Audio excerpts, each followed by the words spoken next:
Mheshimiwa Naibu Spika, kama nchi hatujawekeza vya kutosha kwenye sekta ya michezo. Hatujashawishi sekta binafsi kuwekeza vya kutosha kwenye sekta ya michezo.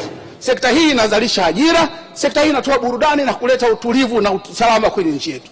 Nimuombe sana Mheshimiwa Waziri, niombe serikali tukawekeze nguvu zaidi kwenye eneo hili. Na hivi karibuni, Mheshimiwa Naibu Spika, tumepata bahati ya kuwa wenyeji wenza na wenzetu wa nchi jirani kwa ajili ya mashindano ya AFCON yanatarajiwa kufanyika mwakani. Mheshimiwa Naibu Spika, kiukweli tukiangalia mpaka sasa bado hatuoni amsha za maandalizi ya AFCON.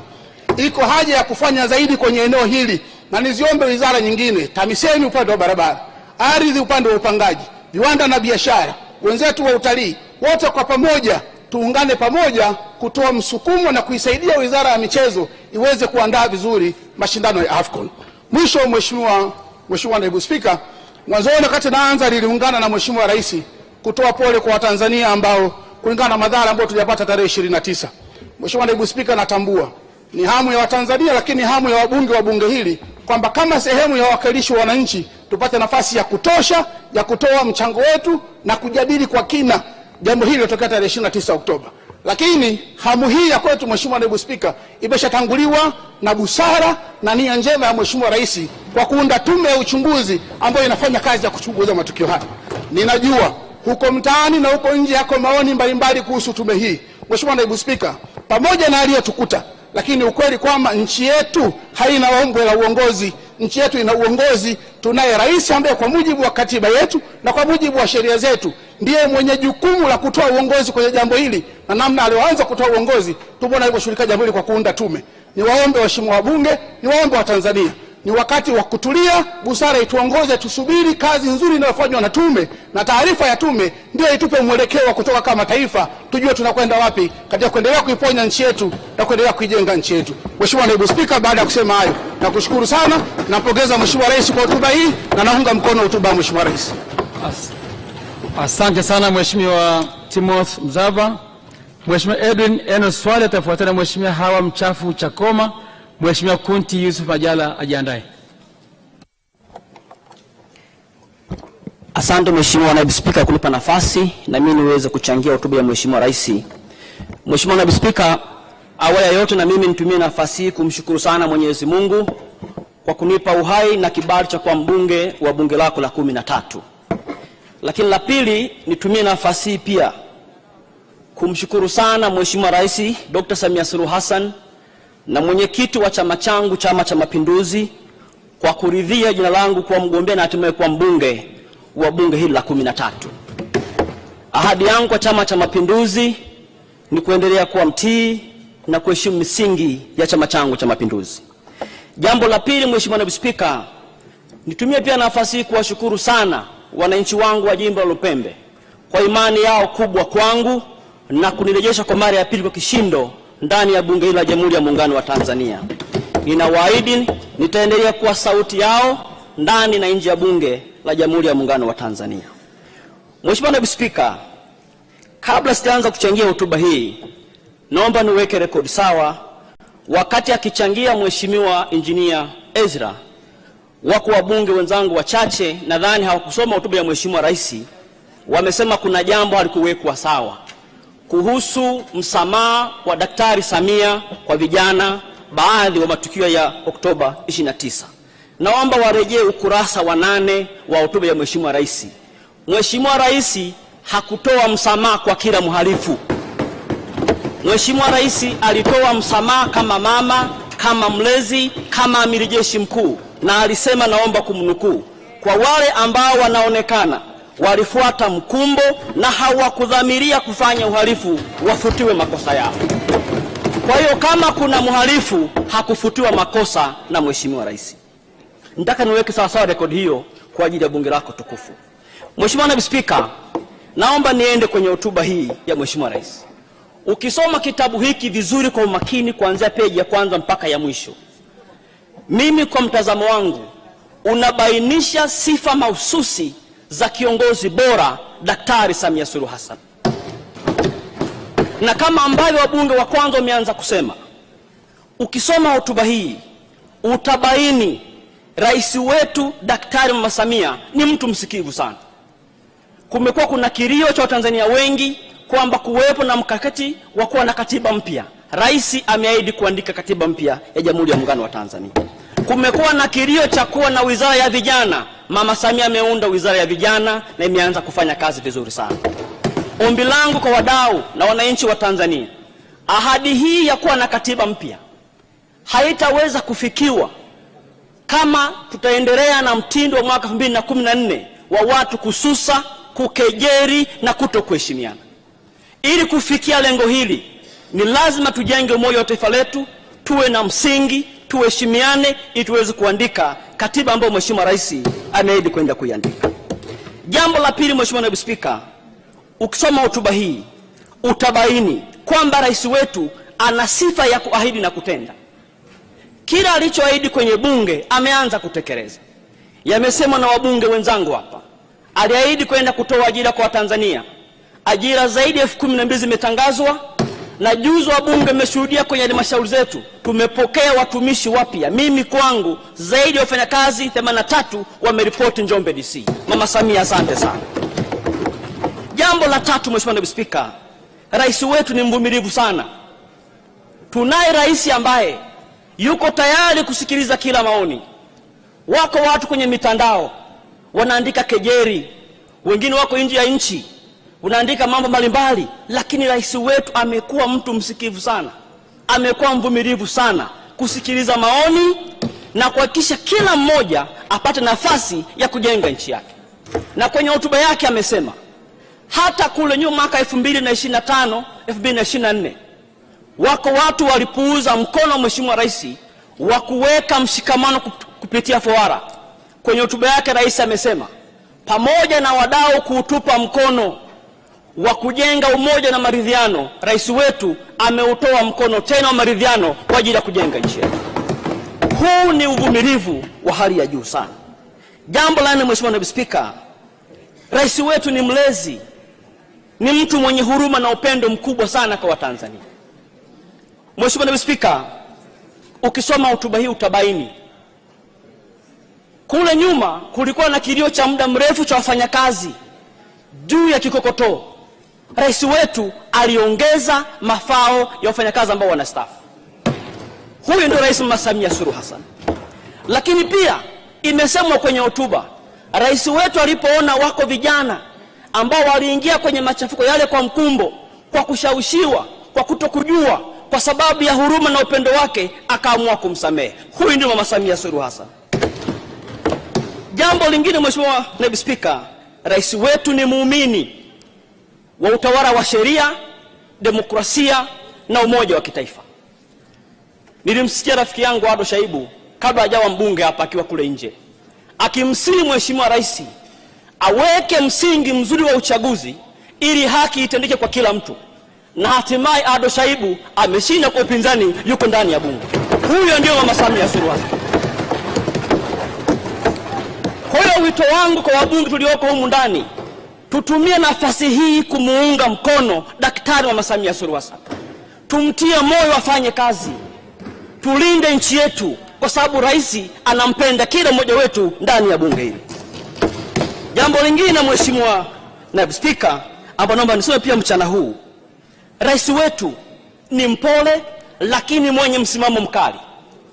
Kwenye hotuba aliyotoa hapa alisema bayana kwamba linapokuja swala la kulinda maslahi ya taifa hakuna mbadala, na alisema wazi kwamba ni lazima tulinde utu, uhuru na misingi ya nchi yetu. Huyo ndio Daktari Mama Samia Suluhu Hassan. Jambo lingine, Mheshimiwa Naibu Spika, ukisoma hotuba hii utabaini rais wetu anatambua mchango wa kila jinsia kuchangia uchumi wa nchi yetu, na ndio maana utaona ndani ya bunge lako, Mheshimiwa Naibu Spika, idadi ya wabunge wanawake wameongezeka. Hii ni kwamba Daktari Samia Suluhu Hassan anathamini mchango wa kila jinsia katika ujenzi wa nchi yetu. Leo bunge limependeza, akina mama wako wengi na wanaume tunakwenda kujenga nchi yetu. Hongera sana Mama Samia Suluhu Hassan. Jambo la mwisho kwa mchana huu, Mheshimiwa Naibu Spika, naomba nitoe wito. Ziko siasa zinaendelea kwenye ukanda, geopolitics, na kuna watu ambao ni Watanzania wako nje ya nchi wanaendesha siasa huko. Rais wetu ameshaweka msimamo kwamba linapokuja swala la maslahi ya taifa, sisi kama Watanzania tusiwe na mbadala. Tutajenga msingi wa mahusiano, tutajenga msingi wa kushirikiana, lakini kamwe kwenye maslahi ya taifa tusiyumbe wala kurudi nyuma. Baada ya mchango huo, Mheshimiwa Naibu Spika, nitumie nafasi tena kuwashukuru sana wananchi wangu wa jimbo la Lupembe. Waendelee kuniunga mkono, waendelee kuniombea, na kipekee tarehe 29 walimpa kura za heshima kumlipa wema Daktari Mama Samia Suluhu Hassan kwa miradi ya maji aliyopeleka, kwa miradi ya umeme aliyopeleka, barabara alizopeleka. Daktari Samia alistahili kushinda 98% jimbo la Lupembe. Baada ya mchango huo, asante na Mungu awabariki sana. Asante sana Mheshimiwa Edwin Enos Swale kwa mchango wako. Mheshimiwa Hawa Mchafu Chakoma atafuatana Mheshimiwa Kunti Yusuf Majala. Mheshimiwa Festo Richard Sanga jiandae. Mheshimiwa Naibu Spika, na mimi nakushukuru kwa kunipa nafasi ili niweze kuchangia hotuba ya Mheshimiwa Rais wa Jamhuri ya Muungano wa Tanzania Daktari Samia Suluhu Hassan ambayo alihutubia wakati akifungua bunge tarehe 14 Novemba 2025. Mheshimiwa Naibu Spika, nianze kwa kumshukuru Mungu mwingi wa rehema na mwenye kurehemu aliyetujalia leo kuwepo ndani ya bunge lako tukufu. Lakini pia nikushukuru wewe kwa kunipa nafasi ili niweze kuchangia hotuba ile hadhimu ya Mheshimiwa Rais Daktari Samia Suluhu Hassan. Mheshimiwa Naibu Spika, mimi nataka kuanza na jambo la msingi katika maisha ya Tanzania. Tutakubaliana sote, afya ndio kitu cha msingi katika maisha ya mwanadamu. Wote tuliokuwa humu ndani na waliokuwa nje wanahitaji afya iliyo kamili, iliyokuwa madhubuti ili maisha yaweze kwenda. Na hili Mheshimiwa Naibu Spika linajidhihirisha katika kurasa za mwanzo tu za hotuba ya Mheshimiwa Rais Daktari Samia Suluhu Hassan pale aliposema, taomba ni mnukuu, tunajiandaa kuanza kwa majaribio ya bima ya afya kwa wote. Serikali itakuja kwenu waheshimiwa wabunge na mapendekezo ya namna ya kufanikisha majaribio haya, na niwaombe muunge mkono mapendekezo hayo ambayo yatakuwa mwanzo wa mageuzi katika upatikanaji wa huduma bora za afya kwa watu wote nchini. Tunaiona dhamira ya dhati ya Mheshimiwa Rais ya kutaka kuhakikisha Watanzania wanapata afya iliyokuwa bora. Na nitakopa maneno ya Mheshimiwa Waziri Mkuu.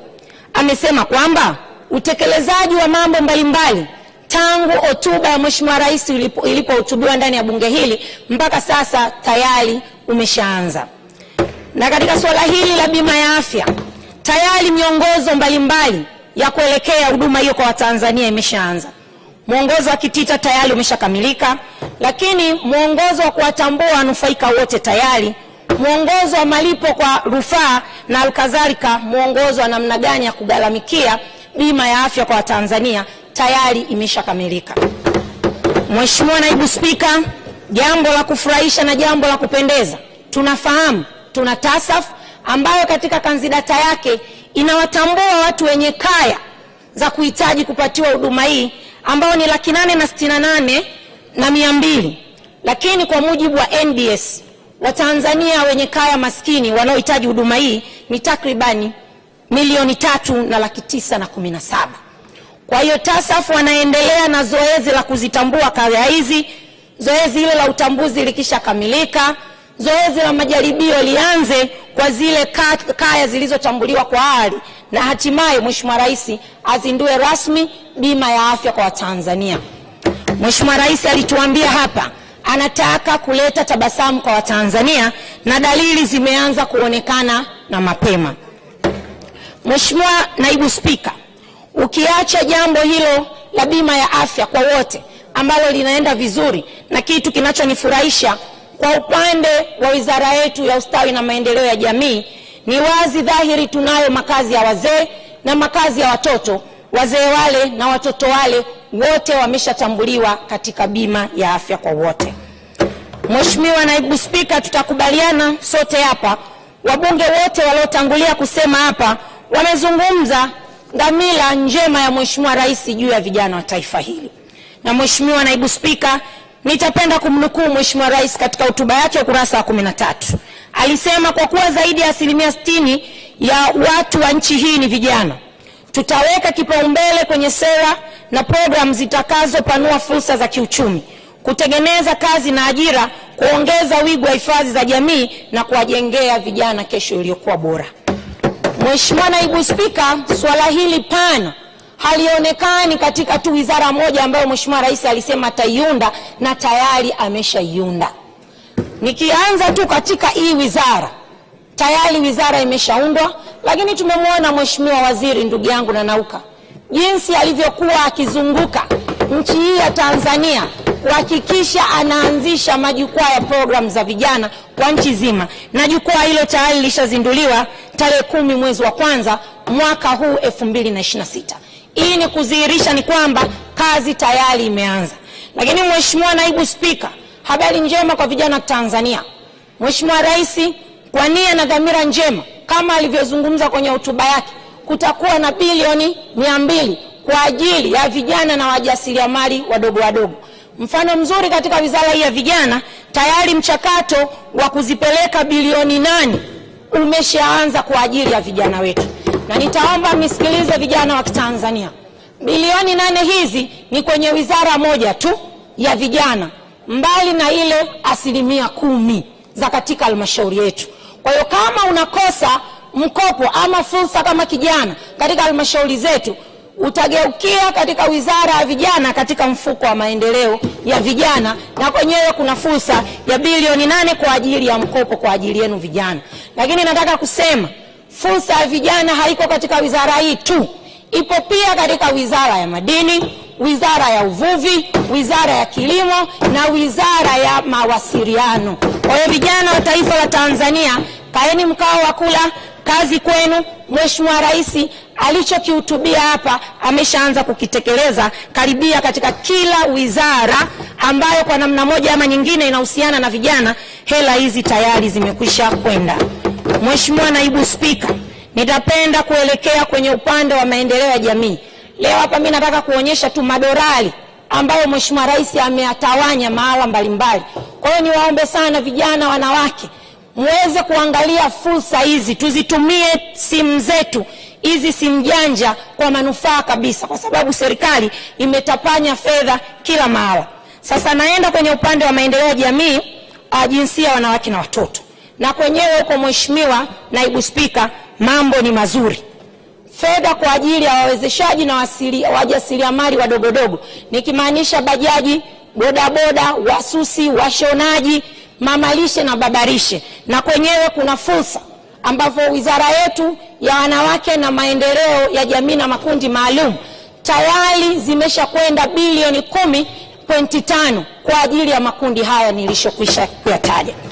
Mheshimiwa Naibu Spika, nataka niwaambie fedha hizi ama jukumu hili wamekabidhiwa NMB kwa riba ya 7% tu.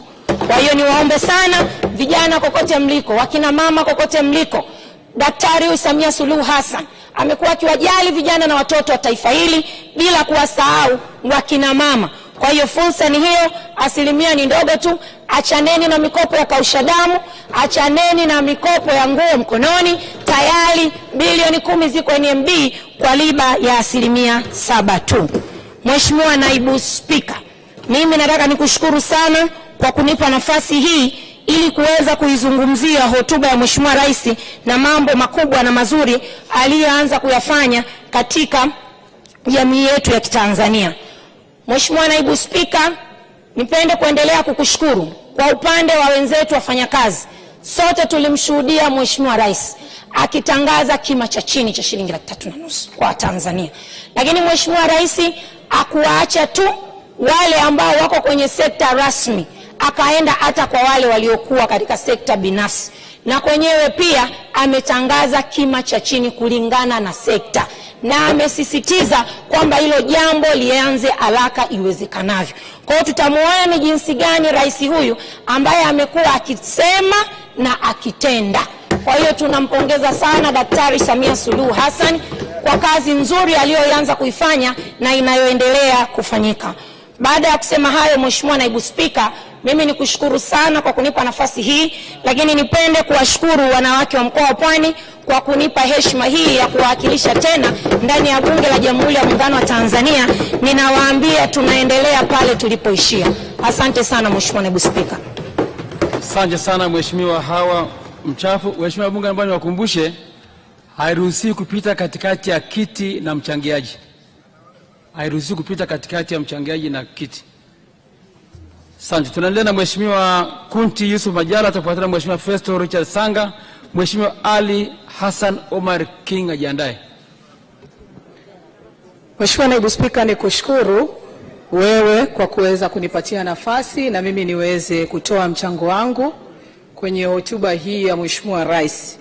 Mheshimiwa Naibu Spika, awali ya yote nichukue fursa hii kumshukuru sana Mwenyezi Mungu mwingi wa rehema aliyetujalia siha njema na kuweza kutufikisha katika viunga hivi kwa ajili ya kujadili hatima ya taifa letu.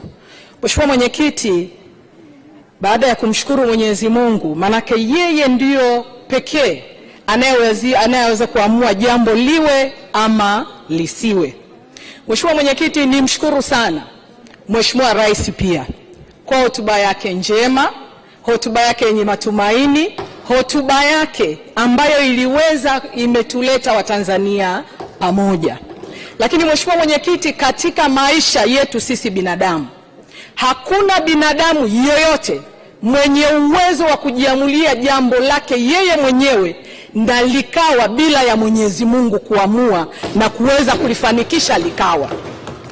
Mheshimiwa Naibu Spika, kwa nini nasema hivi?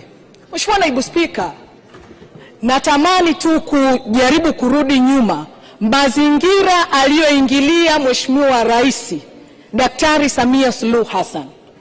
Mimi binafsi sikuwahi kukaa ama nikalala nikausingizi nikaota ndoto kwamba ipo siku rais wa nchi hii Mwenyezi Mungu atamchukua alafu msaidizi wake atakuja kushika hiyo nafasi. Sikuwahi Mheshimiwa Mwenyekiti, lakini ni kwa mapenzi ya Mwenyezi Mungu, yeye alipanga, na kila binadamu ndani ya dunia hii Mwenyezi Mungu amemwandalia riziki yake na si vinginevyo. Kwa hiyo na sisi leo wabunge tulioko hapa ndani, si kwa uwezo wetu bali ni kwa kudra za Mwenyezi Mungu ndio aliyeweza kutusababisha tuweze kuwepo hapa.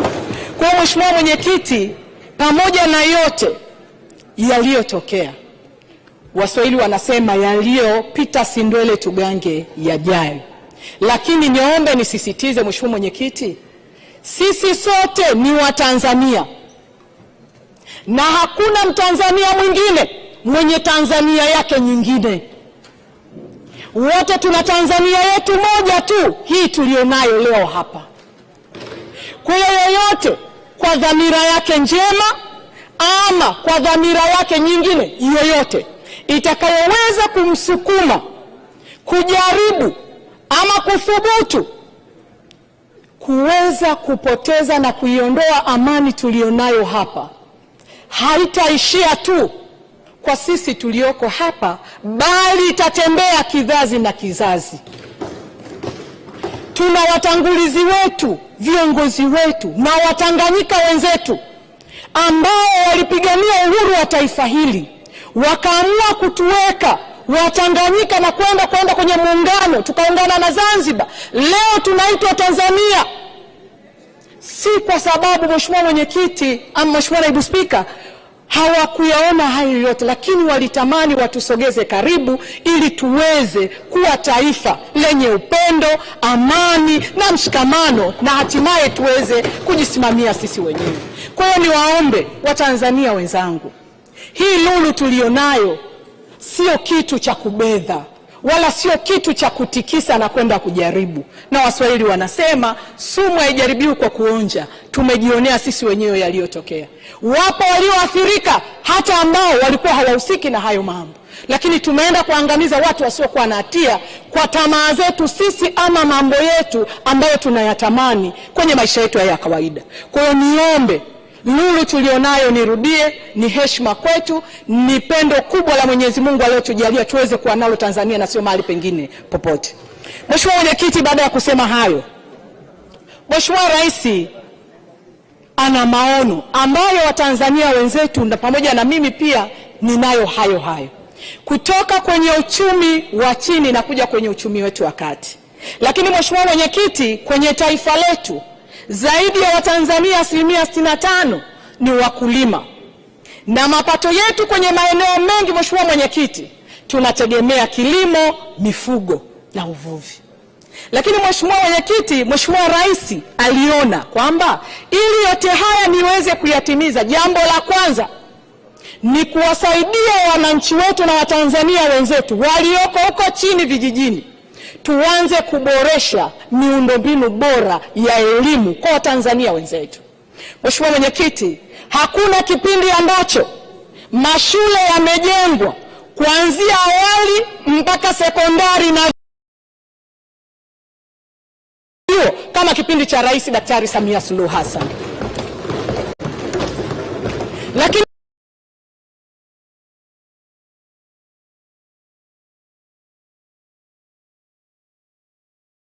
Mheshimiwa Mwenyekiti, haijaishiwa kujengwa majengo yakatelekezwa. Mheshimiwa Mwenyekiti, mama huyu kajenga majengo, lakini katupatia na watumishi wakasaidia kuinua kiwango cha elimu kwa Watanzania wenzetu. Mheshimiwa Mwenyekiti, hajaishia hapo tu. Elimu ya juu kwa maana ya vyuo vikuu, lakini yeye kaamua kushuka mpaka vyuo vya kati. Leo tunavyozungumza, bajeti ya mwaka jana tumepitisha zaidi ya bilioni 7 kwa ajili ya vyuo vya kati, watoto wetu na vijana wetu waende wakapate ujuzi ili waweze kulitumikia taifa letu. Mheshimiwa Mwenyekiti, haya yote ni matamanio ya Daktari Samia, haya yote ni matamanio ya Watanzania, kuimarisha sekta ya elimu ili taifa letu liweze kuwa na Watanzania walioelimika, waweze kusimamia na kujiendesha wenyewe ndani ya taifa lao katika miradi yetu mbalimbali. Na Mheshimiwa Mwenyekiti, hata waziri, naibu waziri wa uchukuzi wakati anajibu hapo ametuambia tuna upungufu wa wataalamu kwa maana ya marubani. Lakini hiki ndio Mheshimiwa Rais alichokiona, kwamba tupeleke mikopo, tupeleke fedha, tuongeze wataalamu wetu, tusisubiri wataalamu kutoka nje, tufundishe sisi wenyewe kwenye vyuo vyetu na hatimaye tuweze kuwapa Watanzania wenzetu ajira kwenye taasisi zetu mbalimbali. Lakini Mheshimiwa Mwenyekiti, pamoja na hilo, nimesema sisi Watanzania zaidi ya 65% ni wakulima. Mheshimiwa Mwenyekiti, Mheshimiwa Rais baada ya kuingia madarakani, ndani humu na wakulima wote nchi nzima tulikuwa na kilio cha mbolea. Mama huyu baada ya kuingia madarakani, leo mwananchi mbunge anayetoka jimbo lolote lenye wakulima, nani analalamika swala la mbolea leo? Mbolea inapatikana kwenye maeneo yetu kwa wakati, tena kwa gharama nafuu, kwa ruzuku ya serikali aliyoweka Daktari Samia Suluhu Hassan. Kwa hiyo Mheshimiwa Mwenyekiti, mama huyu kwa namna moja ama nyingine ni rais ambaye hata kuja kutokea katika maisha yetu ndani ya taifa letu. Ametutoa mbali sana mpaka hapa leo tulipo. Tuna kila sababu ya kumwombea Mwenyezi Mungu amjalie hekima na busara, uvumilivu, lakini aendelee kuwa na utumishi huu uliotukuka ili Watanzania waweze kunufaika na uwepo wake ndani ya taifa letu la Tanzania. Mheshimiwa Mwenyekiti, naomba nishauri mambo machache. Mheshimiwa Mwenyekiti, na maswali yameulizwa hapa na waheshimiwa wabunge, niombe katika nia na dhamira hiyo hiyo njema kwa ajili ya kukuza uchumi wetu. Mheshimiwa Mwenyekiti, kumekuwa na migogoro mingi ndani ya nchi yetu isiyomalizika. Tukuombe Mheshimiwa Waziri Mkuu, migogoro isiyomalizika inayopoteza muda na gharama nyingi wa Tanzania wanatumia kwenda kutafuta suluhu ya migogoro hii, tuombe taasisi na wizara zinazohusika ikiwemo Wizara ya Mifugo, Wizara ya Maliasili, Wizara ya Kilimo, TAMISEMI, twendeni mkaunganishe hizo wizara, tatueni migogoro ya wananchi. Mheshimiwa Naibu Spika, miaka iliyopita tuliunda tume ya mawaziri 8 ambayo mpaka leo taarifa yake bado. Mheshimiwa Waziri Mkuu, tunakuomba tume ya mawaziri 8 watue hatima ya migogoro kwenye maeneo mbalimbali nchini ili wananchi wetu waondokane na migogoro ya wakulima na wafugaji pamoja na hifadhi, na waweze kutumia ardhi ile kwa kuweza kuzalisha na hatimaye kuweza kupata tija kwenye taifa letu. Mheshimiwa Mwenyekiti, jambo jingine ambalo natamani kulisema, Mheshimiwa Mwenyekiti, tunatamani pia na ni matamanio ya Mheshimiwa Daktari Samia Suluhu Hassan, na kwenye hotuba yake pia ametuambia tunatamani kutoka kwenye kilimo sasa cha kusubiri mvua ya Mwenyezi Mungu kwenda kwenye umwagiliaji.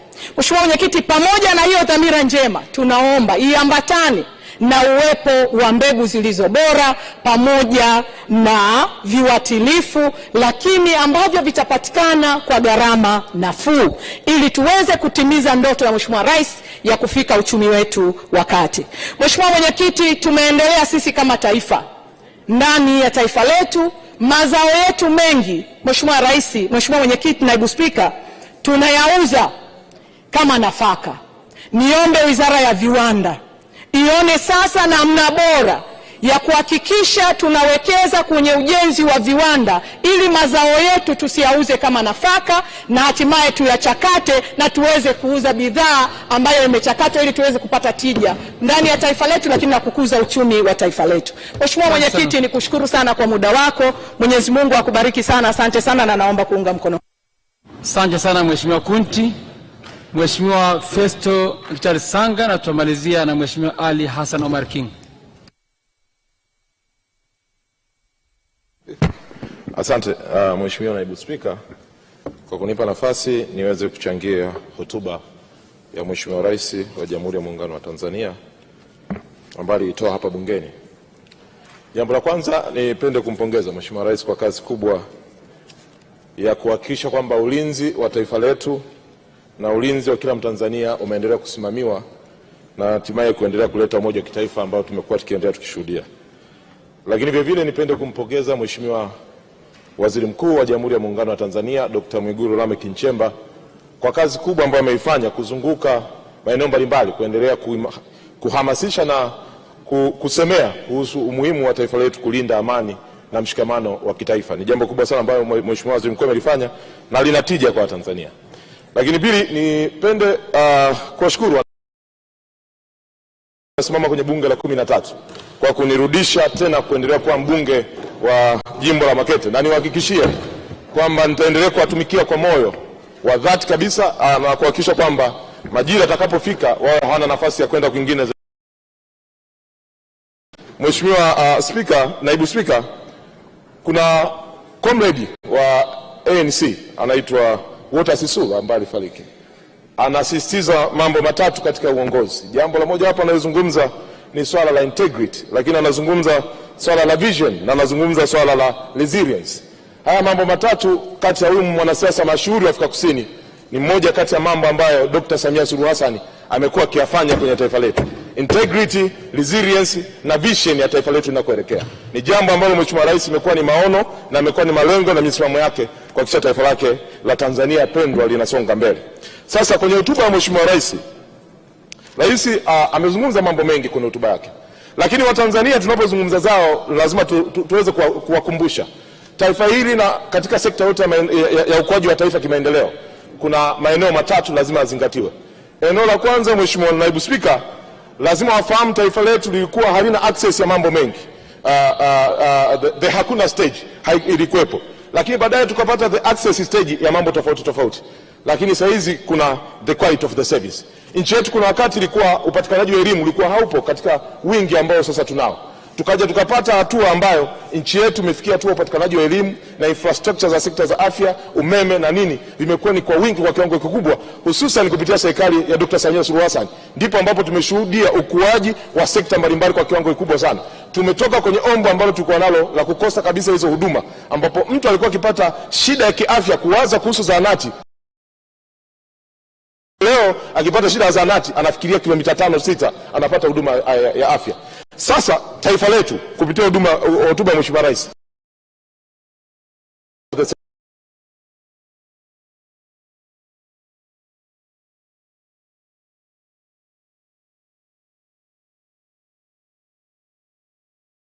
watumishi wa umma kuendelea kusimamia maono ya Mheshimiwa Rais katika utoaji wa huduma. Ni kweli tuna vituo vya afya, ni kweli tuna elimu, ni kweli tuna barabara, ni kweli tuna usambazaji wa umeme maeneo mbalimbali. Mheshimiwa Rais anasisitiza kwenye usimamizi bora wa huduma kwa Watanzania. Kumekuwa na changamoto kubwa, Mheshimiwa Naibu Spika, kuona huduma maeneo mbalimbali yakishuka, na hii imekuwa ni msimamo wa serikali kuhakikisha kwamba maeneo haya ya huduma inaboreshwa. Ukienda kuangalia kwenye maeneo mbalimbali, Mheshimiwa Naibu Spika, Rais kwa baadhi ya reforms katika kuhakikisha kwamba anawasaidia Watanzania kupata maendeleo yao. Mfano wa reforms ambazo mzifanya ni reforms ambazo anazipata kupitia TRA, kupitia mpango unaoitwa Mkubi, mpango wa kuboresha biashara kwa Tanzania. Kumekuwa na kilio kikubwa cha Tanzania ukusanyaji wa kodi kwa mazingira ambayo ni tatanishi, lakini Mheshimiwa Rais ameweka msimamo hata kwenye hotuba yake kwamba ataboresha mazingira hayo, na tumeshuhudia akiboresha mazingira ya ukusanyaji wa kodi kwa Watanzania, na ikiwemo pia ule msimamo wa serikali ambao ulitoa ya kwamba chain ya watumishi wa serikali kumfuata mfanyabiashara lazima ikatwe ili mfanyabiashara apate kazi ya kufanya biashara na kuhudumia serikali kutoa kodi katika mazingira salama. Niendelee kuiomba serikali mlundikano wa watumishi wa serikali kwenda kumfuata mfanyabiashara wa OSHA, TRA, service levy na watu wengine, muendelee kukata huu mnyororo hadi ifikie Tanzania au na uwezo wa kulipa kodi moja ambayo distribution yake inaenda mbalimbali yake, atumie muda mwingi kwa hudumia wa Tanzania na kufanya biashara yake. Lakini pia tumeona ongezeko la ajira, tumeona kabisa kiboresha pia mitaala ya elimu Mheshimiwa Rais, hii yote kwa ajili kwa accommodate. Lakini kubwa zaidi ni namna ambavyo rais amechukua namna ya kuboresha kwenye sekta ya vijana. Vijana kama eneo ambalo ni mtambuka zaidi ya 60% kwenye hotuba rais anazungumza. Mheshimiwa Rais amechukua taratibu za maksudi kabisa kuboresha mazingira ya vijana. Moja kati ya eneo lake ni kuunda wizara ya vijana ambayo ndugu yangu Nanauka amekuwa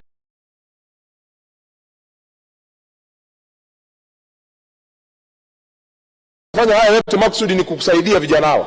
Nusu au robo tatu ya bunge hili tumejaa vijana. Ukienda nje huko walioteuliwa kwenye nafasi mbalimbali za ukurugenzi ni vijana. Lakini zaidi angalia wizara mbalimbali zinavyojipambanua kuhakikisha kwamba zinawasupport vijana. Vijana wa taifa la Tanzania, sisi ambao ni vijana wenzao, tunawaomba lazima waiunge serikali mkono, kwa sababu mazingira mazuri yanatengenezwa kuhakikisha wao wanaenda kuisaidia serikali.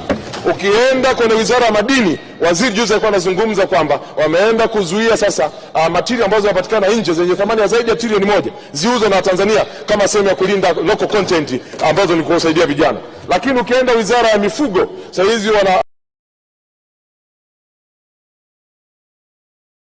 ukienda vijana wa vyuo vikuu wamekuwa wakihangaika na maeneo ya kufanyia field. Serikali imetoa mwongozo kwamba vijana wote ambao wanamaliza vyuo vikuu au wako kwenye vyuo vikuu wanataka kufanya field, inatakiwa waelekee kwenye maeneo ambapo ni ofisi za serikali na wapate kufanya field kwa bure kuliko mihangaiko waliokuwa wanaifanya. Hii yote ni jitihada ya Mheshimiwa Rais kuhakikisha kwamba anaunga mkono na kuwasaidia vijana wa Tanzania. Lakini ukienda wizara ya viwanda chini ya dadangu Judith Kapinga, tayari kuna uelekeo wa kongani ya viwanda kwenye kila wilaya. Hii yote ni kwa ajili ya kusupport vijana. Hasa vijana wa Tanzania, jukumu letu ni moja, kumwombea rais, kiunga mkono serikali kuhakikisha haya yote yanatimizwa. Haipo serikali duniani inayogawa fedha mtaani kwa wananchi wake, ila inatengeneza mazingira rahisi kwa vijana kuweza kufanya kazi, na hiki ndicho ambacho Dr. Samia Suluhu Hassan anakifanya. Na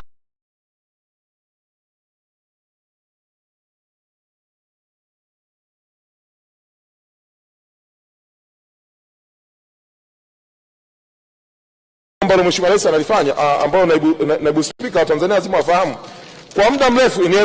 In records pato la taifa kwenye mchango wa sekta madini ilikuwa ni 10%, lakini toka mwaka 2025 hadi tunavyozungumza leo Dr. Samia Suluhu Hassan, mchango wa sekta madini umeenda kwenye GDP karibia 12% kwenye mchango wa sekta ya madini kwenye pato la taifa. Hili ni jambo kubwa sana katika nchi yetu, na katika records tumeingia chini ya Dr. Samia Suluhu Hassan.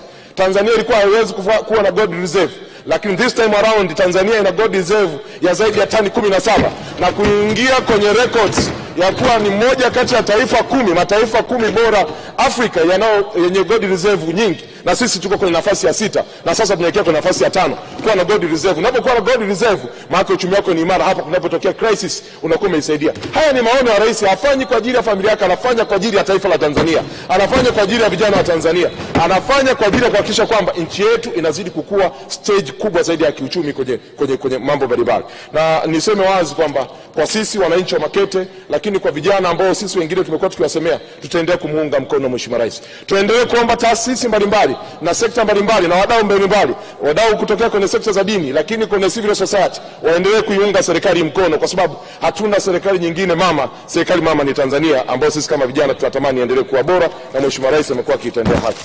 Lakini Mheshimiwa Spika, niendelee pia kuiomba serikali, tunavyoelekea kutekeleza maono ya Mheshimiwa Rais, ni muhimu sana wa maisha kuboresha na kukamilisha miradi ambayo imesalia. Mathalan, kwa upande wa Makete tuna barabara kipande kutoka Njombe kutoka Makete kuelekea Mbeya, na maeneo mengine ambapo kumekuwa na changamoto za barabara kuto kukamilika. Ningetamani serikali isimamie maeneo haya yakamilike kabla tujaanza project zingine, kwa sababu kuanza project zingine mzigo utakuwa ni mkubwa na hizi zingine tutakuwa baada ya kukamilika. Kwa hiyo tuombe mawaziri na kila mipango ya serikali ambayo inakusudia kwenda mbele, tumuunge mkono rais kwa kwanza hii miradi inakamilika ili kuwasaidia Watanzania kwamba hii miradi iweze kufanya kazi. Ikiwemo mojawapo, sisi wana Makete tumeshapokea zaidi ya vitongoji 68 vinaenda kupata umeme, lakini katika kuhakikisha kwamba ajira zinapatikana tumepokea vijana zaidi ya watumishi wapya zaidi ya 101 kuhakikisha kwamba wanaenda kuunga mkono kwenye utendaji kazi wa serikali. Na hii ni jitihada za wazi za Mheshimiwa Dr. Samia Suluhu Hassan kuhakikisha kwamba nchi yetu ya Tanzania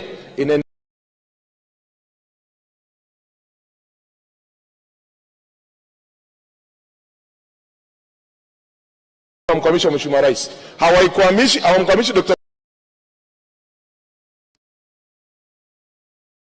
Tutakuwa tayari kwa watumishi waovu na wazembe kukaa nao. Sisi tutaendelea kuwafunua na tutaendelea kuwaonyesha kwamba hao ni matatizo ili kuhakikisha kwamba serikali yetu inakuwa salama na rais anatimiza azma yake kwamba Tanzania inakuwa ni sehemu salama ya kufanya kazi. Mheshimiwa Naibu Spika, nakushukuru kwa kunipa nafasi ya kuchangia siku ya leo. Asante sana Mheshimiwa Festo Chasango kwa mchango wako mzuri. Tumalizie na Mheshimiwa Ali Hassan Omar King. Asante Mheshimiwa Naibu Spika. Awali ya yote kwanza nimshukuru Mwenyezi Mungu mwingi wa rehema kutupa uhai na pia kutufanya kwa miongoni mwa wabunge wa bunge hili tukufu. Lakini pia nikishukuru chama changu cha Mapinduzi kwa kuwa leo ni mara ya kwanza kusimama katika bunge hili la 13 kwa kufanya jina langu litokeze kwenye uchaguzi, na nawashukuru sana wananchi wa Jang'ombe, wapiga kura wenzangu, wananchi wenzangu wa Jang'ombe kunirejesha tena. Na nilisema kwamba hichi kiti ni kiti cha mzungu wa nne, na mzungu wa nne siku zote huwa unarudi pale pale. Mheshimiwa Naibu Spika, nikushukuru nawe kunipa nafasi. Mimi nitachangia kama walivyochangia wengi.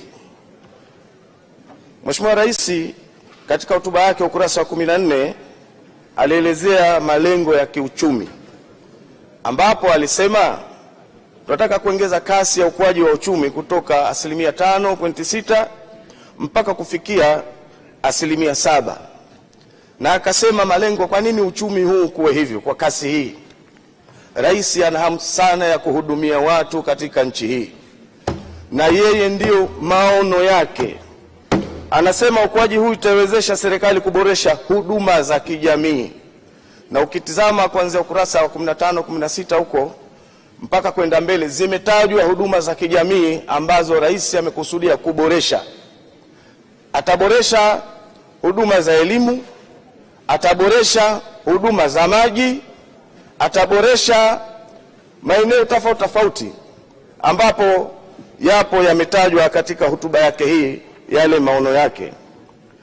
Lakini kubwa zaidi, Mheshimiwa Rais alisema kati ya mikakati itakayofanywa kazi ni kuweka zaidi kwenye sekta zinazoajiri watu wengi, kuwekeza zaidi kwenye sekta zinazoajiri watu wengi, na miongoni mwa sekta hizo akasema ni kilimo, utalii, viwanda, ujenzi na madini. Mheshimiwa Rais maono yake kwamba aekeze kwenye hizi sekta. Kilimo kinaajiri zaidi ya watu 63% ya Watanzania. Kwa maana hiyo uwekezaji wa katika kilimo unaweza ukatupa tija zaidi na uchumi ukakua kwa kasi zaidi.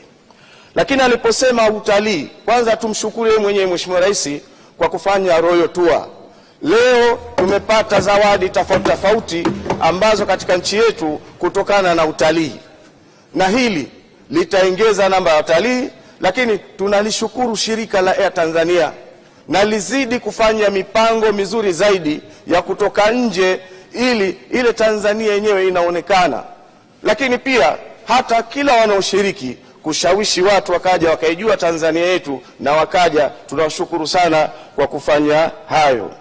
Lakini alisema sekta ya viwanda, ukuaji wa sekta ya viwanda pia ameusema Mheshimiwa Rais. Lakini pia ukuaji wa sekta ya ujenzi na madini. Sasa na mimi hapa nitoe rai, sekta hizi zitakuwa vizuri endapo tutakuwa tunawekeza katika skills. Vinginevyo kama kwenye skills itakuwa bado tupo chini, hizi sekta kukua kwake zitakuwa kidogo kidogo. Dira ya maendeleo ya 2050 inasema hivyo na imetaja kuwekeza huko katika sekta hizi. Kwa mfano nikichukulia kwenye viwanda, kama hatutokuwa na watu wenye skills, ina maana kwamba hivi viwanda, huu uchumi utakapokuwa utakuwa hauwezi kukua ukarudi kwa wananchi, kwa sababu bado itakuwa unafanywa na wageni. Lakini hata kwenye ujenzi tunajenga standard gauge railway na vitu vingine na ujenzi wa vitu vingine ambavyo tunavijenga, kama sisi wenyewe tutakuwa tuna skills za kutosha, na hichi ndio kipaumbele, kwa sababu tutakapokeza skills ndipo tutapata kile ambacho Mheshimiwa Rais alichosema kwamba tutekeza kwenye sekta zinazoajiri watu wengi. Na Mheshimiwa Rais alimalizia katika ukurasa wa 14, alisema mwelekeo wetu ni kukua kwa pamoja kwa uchumi unaogusa maisha ya mtu mmoja mmoja, microeconomy, na uchumi jumla, macroeconomy. Ili hivi vitu vikue, uwekezaji wake unahitaji yale mambo yarudi kwa watu. Yale mambo yakiwa yanarudi kwa watu, uwezeshaji wa kiuchumi umefanyika, umerudi kwa watu, hapa tutakuwa vizuri sana. Mheshimiwa Spika, Mheshimiwa Naibu Spika, mimi niseme kitu kimoja. Tumelenga uchumi wa 5.6 kwenda kasi ya 7%. Ni lazima tujaribu kuambatanisha na viashiria vingine vya kiuchumi navyo viweze kukua. Kama havitu katika ukuaji wa kasi hii ambayo labda pengine Mheshimiwa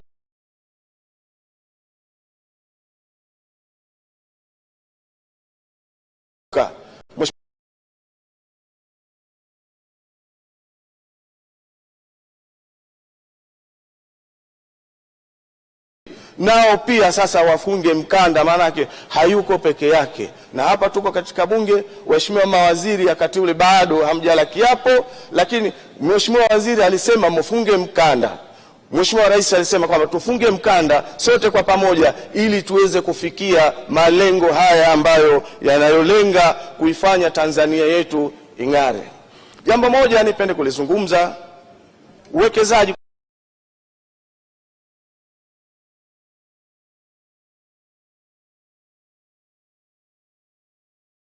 Leo imeundwa wizara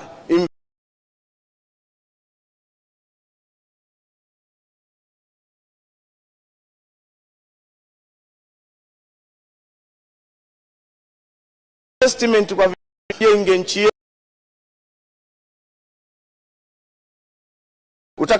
Utakapoiharibu huiharibu nchi ya fulani, tunaiharibu nchi yetu, na itakapotengenea tunakuwa tunatengeneza nchi yetu na maslahi yatakuja kwetu sisi na vizazi vyetu. Kwa hiyo investment kwa vijana, nampongeza.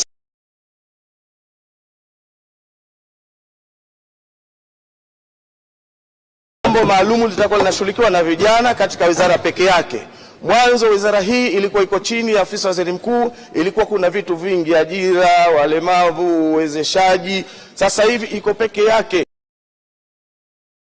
kwa vijana.